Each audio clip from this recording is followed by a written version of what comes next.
there's a lot we can unpack in this webinar, David. I'm so excited to be able to talk to you. I know we've got some Facebook Live kind of going live.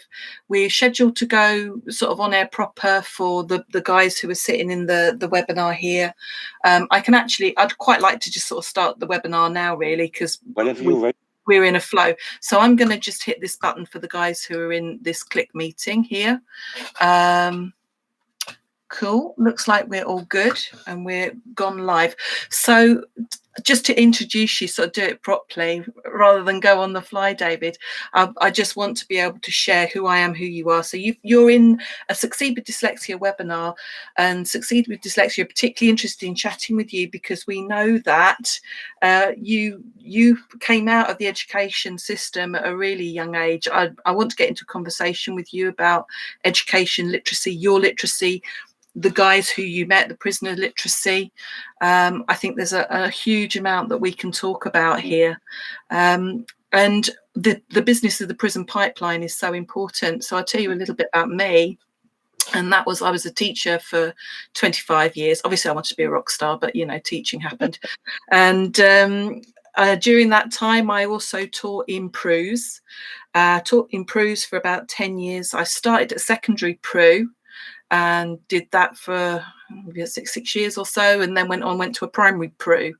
And the guys that I taught, predominantly boys at the PRU, permanently excluded several times from school, then into that system. And majority of these guys with very low levels of literacy, really significant conduct disorders, needing huge amount of support, lots of trauma in their lives at a very early age, and just not been helped at the point where they needed help at a young age. So I then went and because I couldn't suss it out, you know, it's really hard to help boys when they're sort of 13, 14, 15, because they don't want to know you. Right? Boom, you know, they're over the field and I'm chasing and I'm not that fast. So I went to go and work in primary PRU to sort of try and work out what's going on, where does this start, how does this situation start. And for some of the guys that I taught, and the girls as well, there was a lot of dyslexia, you know, that just hadn't been picked up. And those kids showed us how much they were not coping with their behaviour. And they were really good at doing behaviour. They absolutely excelled at that. And so what I ended up doing was sort of just spending a lot of time talking and trying to unpick with these guys, what, you know, where's it gone wrong? Where did the communication break down with your teachers? Where did communication break down at home?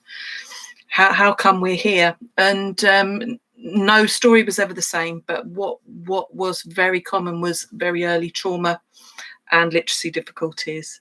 And so I am really stoked to be able to talk to you, because I know that you have got the inside track, the knowledge where my boys left me, and unfortunately many of them did go into prisons. Some of them died. And you know, that unfortunately that's the prognosis if you're in the prison pipeline. It is not good. Sad stories. A few of my guys have been really successful. I've met them. They said, "Oh, miss, you remember me?" You know, that's been great when I've seen those, and they've said, "Yeah, you know, doing really well, got a job doing this, whatever." Yeah, made my day when I saw those kids. But actually they were in the minority, you know, a lot of them really struggling with their lives, and you could kind of see when they came through my door, I kind of knew there were three paths that they could potentially go down. So let's talk to you. I would love to know about your educational starting point. Was education valued in your family when you were growing up? Or? I suppose it was. I mean, my youngest of six, two brothers and three sisters. One of my sisters, the eldest, and the eldest of the siblings, and two of my brothers went to grammar school. So it was kind of 50-50, I suppose. Half went to grammar, half went to comprehensive. However, that did mean that I followed them through the infant school route and the junior school route. And forever I was being compared. to my brothers. You're not like your brothers, you're not like your sisters. You carry on this path, you're not going to be like your brothers, because both my brothers, as I say, went to grammar school. So it was kind of a lot of peer pressure put on me from the education system rather than from the house, from home. I mean, there's a lot I can't remember sort of, I'm not complaining about an unhappy childhood in the home. I didn't have an unhappy childhood in the home. I was born in 1969, the youngest of six, and it was what it was. It was, I was picked on by my brothers and sisters. Of course I was, but tell me a large family like that, well, I didn't go on. So I was your typical, the youngest. My mum and dad had me. My mum was just coming up to 40. My dad was past 40. So they'd had 5 children before. So school really was, I suppose, I don't know. I don't have that great a recollection of really good memories from school. At primary school, I recall having to eat my lunch in the headmistress's office because I used to nick the other kids' food in the dinner hall, and I was a bit of a little poo bag then at infants. And at junior school, at the age of 10, I contracted meningitis. But I was quite fortunate, really, in that where I had a large pool of siblings, if you like, my next sister up, she really did teach me to read at quite a young age. And I'm smiling because I've always enjoyed kind of learning, I suppose, and it was the education system that I found that I had the issue with. But it wasn't really as much of an issue until I hit secondary school. I went to a school that was considered one of the worst in the country for a number of years. And they brought in the league tables. It actually was the worst performing school in the country. Slap bang in the middle of a council estate that had not a rough council estate, but it had a bad name. And we're talking about the early 80s, so not many council estates in the days that did have a good name. And it was also a place where 2 other family members had gone, not from my immediate family. And the 2 males were played up a lot. So by year 1, I was kind of in senior school. I was trying to get my feet under the table. By year 2, or halfway through year 2, things really. I mean, I had other issues going on. I had other sort of trauma from my childhood, a period of sexual abuse, and the meningitis combined. Plus, there was other things going on that I'm still not aware of now. Looking back, obviously, I wouldn't be aware at the time because, well, I was too emotionally immature and intelligently as well. I didn't have the sense and sensibility to understand those types of things, and that's obviously where your challenging and disruptive behaviour comes from. And when you've got when you're forever being compared, and then all of a sudden you're being compared to someone that gets a lot of attention. My cousins were suspended, expelled, spent time in detention centres, and so on and so forth. So being told I was just like them, I suppose in a way that I adapted my behaviour to behave like them, and I become very, very disruptive. And I was going through periods of suspensions. We're talking, rather than days, it was week at a time, 2 weeks at a time. And eventually it got to the point where I was booted out. They gave up. They tried to, they was going to transfer me to another school. That school wouldn't take, and it was just as bad as our school. And that school wouldn't take me. I remember one of the teachers, he said to me that he was my form tutor at the time. And he said, did the other school take you? And I said, no. I said, they're not going to take me. He said, well, all the time you're at this school, he said, I'm going to make your life a misery.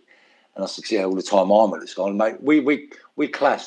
This school, it's Cunningham in Ramsgate, Ramsgate High School. And there's an actual report. Someone wrote a report into it, a guy that kind of retired, and not from the school, but he was in the teaching colleges. He retired and he wrote a book on Cunningham. He was saying Teachers College, when they used to get Cunningham as a placement, the teachers used to cry, and no one wanted to come to our school. It was I mean, considering how my life turned out following my expulsion, it was quite a good training ground, really. It allowed me to it was a school you survived it. You didn't kind of get through it. You survived it. It was quite a violent school. As I say, the education on offer wasn't very good. It was always, when the league tables come out, I think 3 years in a row, it finished number one as the worst performing school in the country.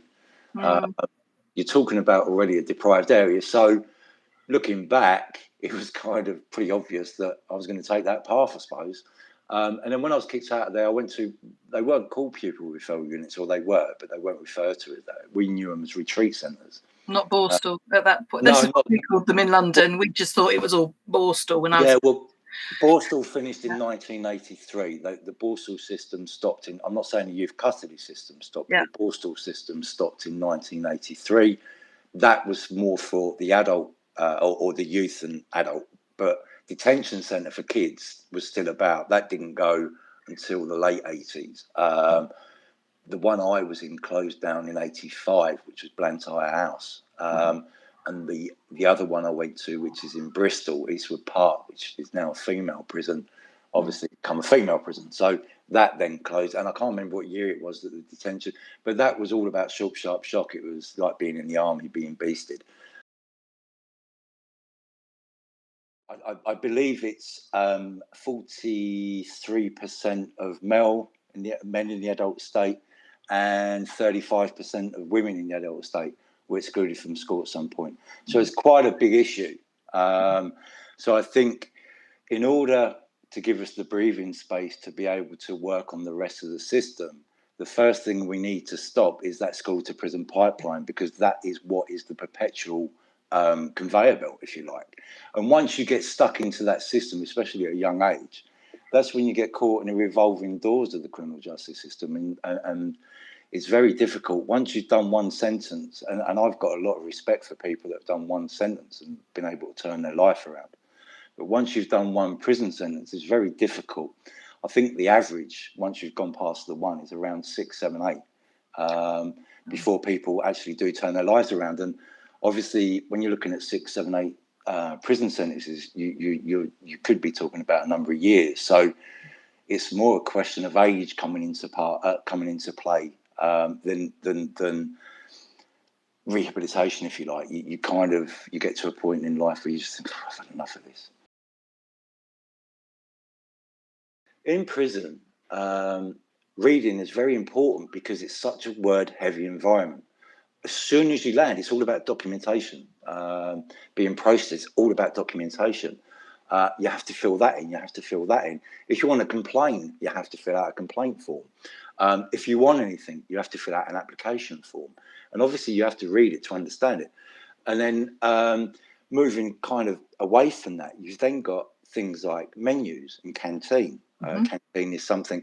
It's not a new thing, but it's kind of changed over the years. And now you get a sheet of paper and it's like a shopping list, and you just tick the items you want.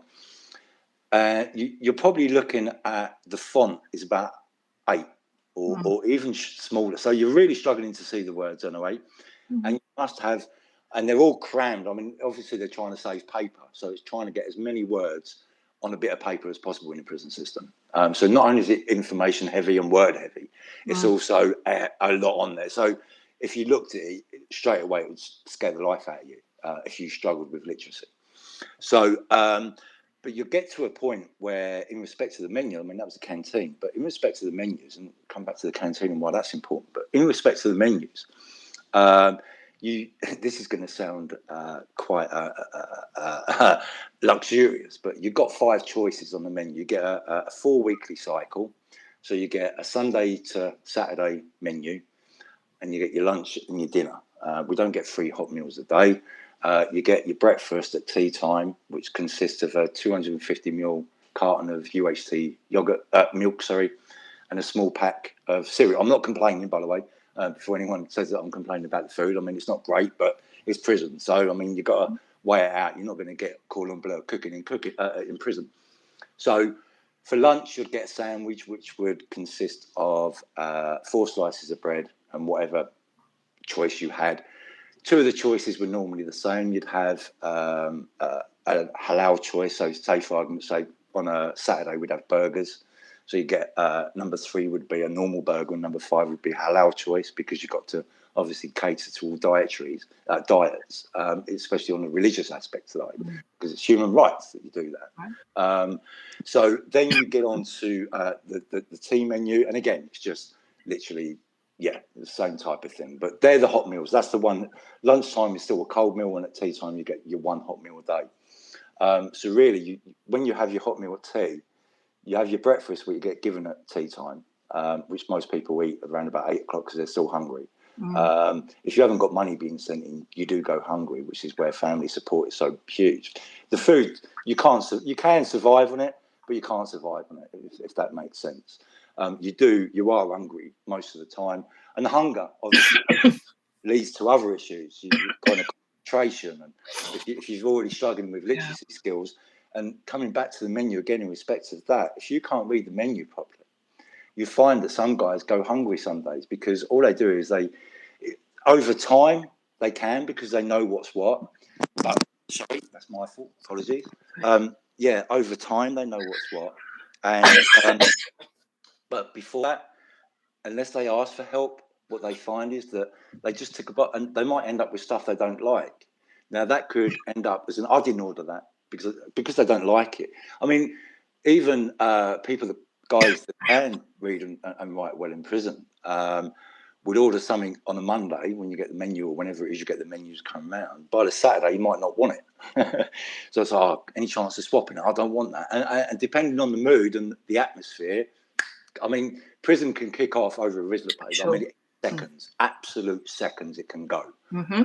And you're talking one fight could lead to a whole prison going. I mean, it's crazy how quick things can kick off. Yeah. But that's not to say that there's always that atmosphere. I mean, 90% of the time it's boring. It's boring. But it's that 10% when it's just boom, 110%, just full on. And as I say, at the drop of a hat. So when you start thinking about all of those types of things, it goes to show you how important reading and writing is in prison. Because if you're someone that hasn't got the personality skills, the personal skills to be able to, let alone the embarrassment or the shame, but the actual skill of asking for help in the right way, in that environment, you can find guys going hungry. And when you come back to the canteen as well, or even just eating the same stuff every day, because it's what they're ticking every day. Obviously, there's different changes through the day. After the week, they might end up with stuff they don't like. So then they're having to trade, which is illegal, but that's then they're leaving people they're vulnerable. When you start trading, you're getting yourself involved in the system. Yeah. When you serve a prison sentence, people say to you, you should keep your head down. That's the worst thing you should do, because if you keep your head down, people think you've got something to hide. So you need to, there's a balance in the middle that, like, you don't want to be too outrageous, but then you don't want to start keeping yourself out of the way, because people will judge you and think, there's something going on there. And before you get an opportunity to explain, they've already been judged during executioner. So there's a lot of kind of, I suppose, jailcraft that you need to sort of understand to be able to. But that's, if you get yourself involved, and by that I mean in respect to the trading stuff and all of that, then that's where the underbelly of all that prison stuff goes on. That's where all that violence happens and things like that. That's where all of that, that's where it all goes on, really. That's where that between the what's black and what's white, there's that shade of grey. And if you get yourself in that shade of grey, you better know what you're doing. Otherwise, if you're someone who's not neurotypical, if understanding how people are communicating with each other is difficult for you to understand, if you can't read in order, so you get yourself involved with these things, presumably you're going to end up getting into these situations a lot, or you are ending up as a vulnerable prisoner because you haven't skills to be able to ask and get involved and things like that. So, I mean, there's a number of, and this is why reading and writing is so important in prison. I mean, reading and writing is so important. I mean, let's be honest, but especially in prison, because, and do you know, if you imagine you've got we've had someone, for argument's sake, that we've just spoken about. They can't read and write properly. They're doing what we've just been explaining. Mm. Now, if they had that, so the focus is on survival. Not changing their life, not what tomorrow brings. They can't think about tomorrow because they're still struggling to get through that day that's in front of them right there. So you're not planning for the future. If you're not planning for the future in prison, by the time your release date turns up and you're like, oh, bugger, I've not done anything. Oh no. And that's where that revolving door comes in. I'll go back to 2005 when I was in Blunderston Prison. The Shannon Trust, which was an organisation, charitable organisation, who train prisoners that can read to teach prisoners who can't read to read. Absolutely incredible organisation. They're one of them organisations. People say, how do you measure impact? What I do is I try and imagine the situation or the environment without that organisation. And without an organisation like Shannon Trust, and there are other organisations as well. It's not just Shannon Trust. It's obviously the organisation like Children Heard and Seen, Storybook Dads, Ormiston Families. I mean, packed. I could sit here for the next half hour naming them. But Shannon Trust, that for me, that reading, because of the indirect and the direct situation that comes from reading in prison, that for me was just, I got it. And if you can read, just it's not difficult to teach someone else. Do you know what I mean? And especially with the program, it was now it's called Turning Pages. Back then it was called Toe by Toe. And you start off, you get this little red book, and you just sit down with your mentor, and obviously you can gauge their level. But take that out for 1 second. For me as a mentor, take out the teaching another prisoner to read. You've got that connection. You've got that, and it's like social media. You don't engage and connect. You connect, and then you start engaging with people. Right. That's when you start. Once you've got that connection, you then engage by you talk to each other. I'm up to this. What are you up to today? I'm doing this. But obviously that's on social media. In prison, slightly different. You start talking about your life. Oh, I was kicked out of school. Was it? Yeah, I was kicked out of school too. Oh, what happened with you? So you start building up what I like to call that trade of trust, that bond of empathy between. You've already got the commonality because you're in prison together anyway. So you start building, and then the conversations become slightly. And I started to realise that, you know what, I'm not the only one here. It was then that it kind of comes to me that, well, I've got all this experience of kind of growing up.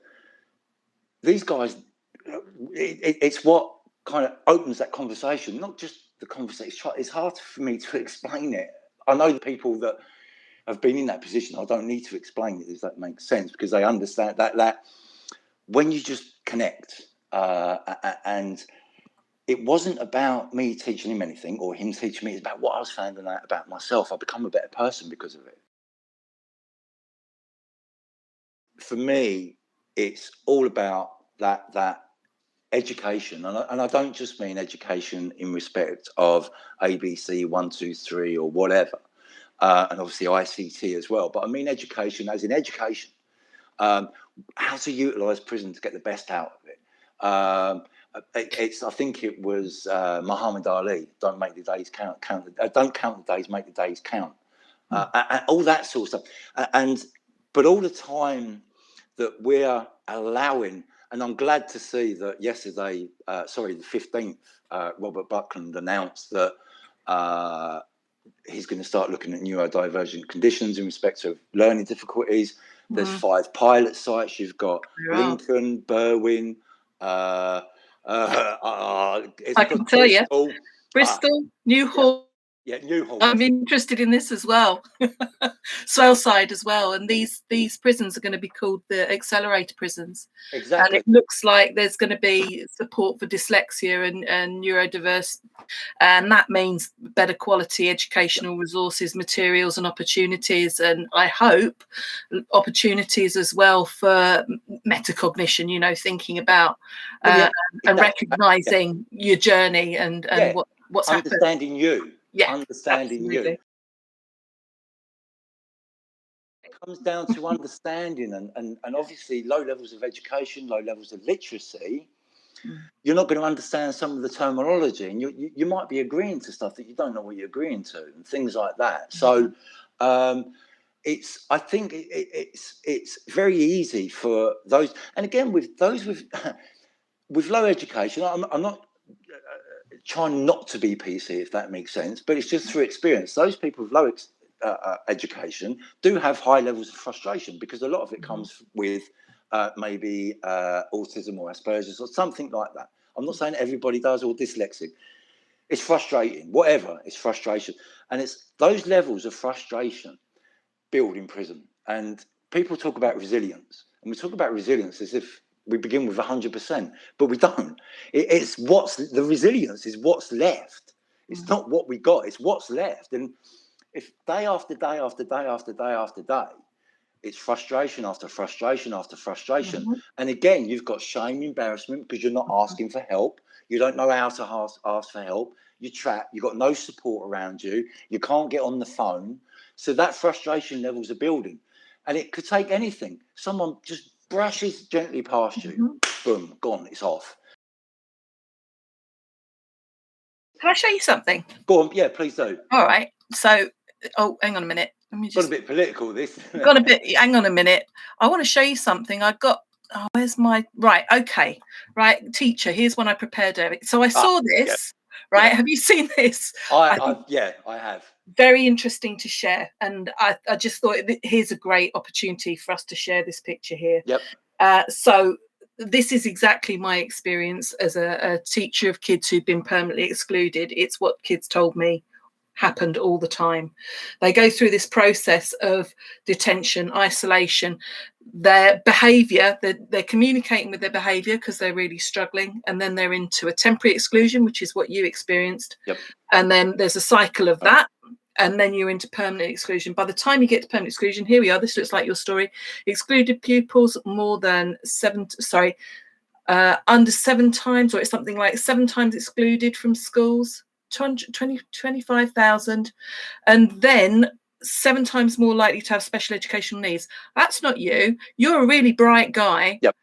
Incredibly bright guy. It's just that you didn't have your intelligence or energies directed. What happened, I think, is what you're telling me, is that you got involved with some people who saw your skills and they thought, great, let's develop this guy's skills. What can he do for us? And you associated with that group, and that's where your in-crowd was, and you were safe, and that was your entry, that was your segue, wasn't it, into reality, I guess, at that point. Yeah, because no one asked me why, Julia. No one asked me what happened. They kept asking me, what's wrong with you?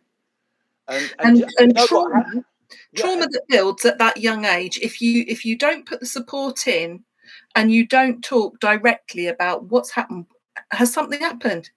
How has this meningitis affected you? Were you out of school? How did it make you feel? How did it affect your brain? Did it affect your concentration? Unless you have those conversations where you unpick those needs, you're into a trauma spiral, aren't you? For some kids who are experiencing really tough stuff. Yeah, no, 100%. You said it all there, Julia. I mean, it's and then the thing, do you know what really annoys me then? Is then when them kids do end up in, and the thing is, right, I can't really look back, Julia, and get that angry, because we don't know then what we know now. We didn't know then. We didn't have ACEs. We didn't have ADHD. There weren't Asperger's. Well, it wasn't, not as widely known. The DSM was only about that thick.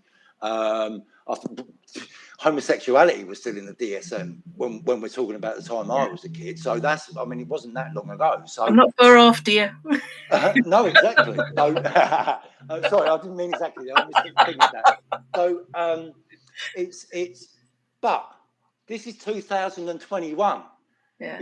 That was 40 years ago I'm talking about. Why on earth is the same thing happening to kids now as what happened to kids when I was a kid? And the thing is, you go through the PRUs, you go through the care system, you end up detention, youth custody. You got mates all through the system. Once you get into the PRU system, you're going to have mates in the prison system later on, because you will bump into each other, guaranteed, 100% guaranteed. And unfortunately, it's as I say, it's for me. I would say that 95% of people in prison were or are victims themselves. So where's their rights? Yeah, where's their rights? Now, if we want to start judging, or society want to start judging and start pointing the finger, look in the mirror, because it takes a village to raise a child. And what annoys me is, as soon as, and we know what's going on, like I say, this isn't, we're not 1981 anymore, 1982, 1983, 2021. So we know, and we've got so much evidence-based research, and yet we're still allowing it to happen. So as far as I'm concerned, people should be looking at the mirror rather than pointing the finger at people in prison saying, they're bad, they're naughty. No, you've failed them. The education system failed them. The education is there. The education system is there to sort the wheat from the chaff. And back in my day, at least you had factories to fall into, and the armed forces, although they're a little bit picky, but they still had. Now, what is there? There's nothing really, is there, to fall into, apart from the criminal justice system. And especially if you're going through the PRU, there's nothing. That we need more pathways. They need more chances. Or don't point the finger when these kids end up in prison. Don't, look at them. No. You failed them. The system failed them. So now it's the time for us to start putting it right. Yeah, and that means raising issues and sharing issues. I think I was so lucky to work in the PRUs. I could see lots of change happening all the way through the time I was working in PRUs. So we took kids out and we did forest schools, and we had really great art and craft and practical skills. In fact, in one of the PRUs I worked in, we even had a hovercraft, and we used to rock around that, and we had a great time. We really did. Yeah, we had things that we had to deal with and challenges. And one of those big challenges was getting down with literacy and supporting kids to learn to read, because a lot of them are into the chair throwing trigger, the minute you start having to read something, because that was a huge trauma, massive trigger for a lot of them, right? But I think things have changed. I think there was at that particular point when I was teaching in PRUs, there was a lot of energy going into supporting kids to get individualized learning programs to really support those specific bits of help they needed with. So I think things are improving. They are improving. Yeah, they're improving. Yeah, but we've got a long way to go. The thing that impresses me the most about your journey is how much you are willing to put back in and support. And that is just a crucial thing that people need to hear, because there are not many people who've actually got the skills, I think, the skill set to be able to support reform, to be able to have this discussion and bring it out where it needs to be heard. I'd love to show you another diagram. Right, here I am, teacher again with the document. Right now, I wanted to touch you. Right, so I created this because I was thinking about, okay, we've got a pipeline to prison, and I was thinking about the literacy support line. What about if we did this differently? Okay, so here's a model. Seeing as we're looking for a model for how to improve things, here's one I've prepared earlier. So what you need to do, I think, in this system is to make sure that we look at those early difficulties around literacy, but it also might be around adverse childhood experiences, the ACEs, the childhood traumas. You respond to it with empathy. You make sure that you're looking and identifying what's really going on, and you provide the support the way that it's needed. And then you empower that person by helping them with their self-esteem and helping them to build capacity so that they can cope. So we're not in a situation where resilience is what you've got left. Resilience is something that you learn how to build so that you don't get knocked back. You do engage, you realize that you do have capacity. And that is a cycle. Once you've got self-esteem, you start to build capacity to cope. And this is, I think, the model that we need to take forward to support. And it's got to happen at such early phases. Here's what happens if we don't, right? Here's the line here, unable to access the learning line. And you end up with challenging behaviours and unmet needs, disengagement, and then you end up in a cycle of failure. Really hard to get out that cycle of failure. All sitting in within a system. There you go. You got me going now, David. All sitting within a system. And I can see that you need better training. People need to be better informed. It's not just teachers. It is a much wider need for understanding. But certainly teachers need to have the ability to see what's happening in front of them and be questioning. Yeah. and yeah, 100%. have that and support them. Yeah, definitely. Or like you say, I mean, it is all about early intervention. Mm-hmm. It's prehabilitation. At the end of the day, by the time someone ends up in a prison system, the horse is already bolted. It's too late. You're swimming against the current. Go back up and wait. Don't wait until they fall in the water. Stop them from falling in the water. Because if you can stop offending, you will reduce reoffending. And you stop offending with early intervention. It's simple. Don't worry about reducing reoffending. Let's start looking at stopping offending. And you stop offending through early intervention. And early intervention is about meeting the children where they are. Don't expect the child to be the adult. Don't expect the child to understand what they're going through. You're the adult, not you, Julia, but you're the adult. Ask a question. What's wrong? What's happened? Come on, please talk to me. All right, not as patronising as that, obviously, but not point the finger. Challenging and disruptive behaviour, ain't got the time for you. And that's what happens in jail as well, Julia. We have to work with what we got. So let's improve what we've got. If this is what we've got a privatised prison education system. Right, fine. Well, where's their actual... what? And there's a lot of organisations out here as well in the third sector that mess it up. People are getting paid just to tick a box. 3 years down the line, 5 years down the line, these people are reoffending. Because they haven't been empowered enough. You've got too many people wanting to do things for people. No, empower people. Help them to do it for themselves. Don't do it for them. You just treat them like, yeah. So you got to have as much. We've got to be educating the right people in the right way. We've got to make sure that the education provision is inclusive as possible. We have to look at other ways of. I mean, for me. If I would find out what my learner's interest was, and I'll teach maths through golf. Oh, I love playing golf, mate. Golf, that's a game of math, don't you? No, I hate math. As it a game of math, and it's like, well, look, oh yeah, next thing you know, they're doing like their 50 times table, 100 times table, That's just it. based on Because that. you found the hook. You found the hook, and they have a love for learning, and they don't realise that they're learning maths. That's it. You're a natural teacher, David. Yeah, teach someone how to play a guitar. Forget maths and English, ICT, that comes with it. Learn a guitar. Let's look at people. What are people good at? Not what's wrong with them. Where's your talent? What abilities do you have? And let's build off of that. Do you know what I mean? It's just, sorry, I'll get quite angry about things because the answers are there. Solutions are there, Julia. That's the thing, right? And as I say, we're 40 years down the line from where I was a kid. Why are we still seeing the same things? Why is this school to prison pipeline still there? Why are we not intervening early? Why have Child Mental Health Services got an 18-month waiting list? Do we not care? The more we invest in our kids and youth now, the more money we're saving in the future, the more prisons we'll be shutting in the future. And the best thing is, the fewer victims there be. Well done, David. And thank you so much for your time and for sharing and for having a passionate conversation and bearing your soul, because I know you have. Yeah, no, you're welcome. So thank you so much. I've really enjoyed talking with you. And I know that we'll have an appreciative audience as well, because it's not often that you hear things from the heart. You know it when it's genuine, don't you? Yeah, hopefully. I mean, I've got no motive. I've got no agenda. I just want change. You know what I mean? Because I saw it's the right thing for me to do. If I walked away with all my experience, I'd be a bloody idiot. And I wouldn't just be a bloody idiot. I'd be an unfair bloody idiot. And like I said before, this is why I'm successful in respect to staying crime-free, because I have purpose doing what I do.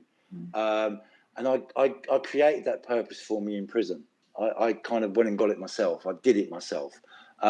It can be done, but we need fairness in our prison system. We need a justice system fair for all, not just victims of crime, not just individuals involved in crime or the public, but families, everybody. It's for everybody's benefit. Please don't just think, oh, well, it's nothing to do with me. Of course it is. Of course it is. It takes a village to raise a child. I'm not talking about murderers in prison right now. I'm talking about children that are on their way to the prison system, that are prison's criminogenic. They will learn. They will become better criminals. Just stop it now. Early intervention, please. Please.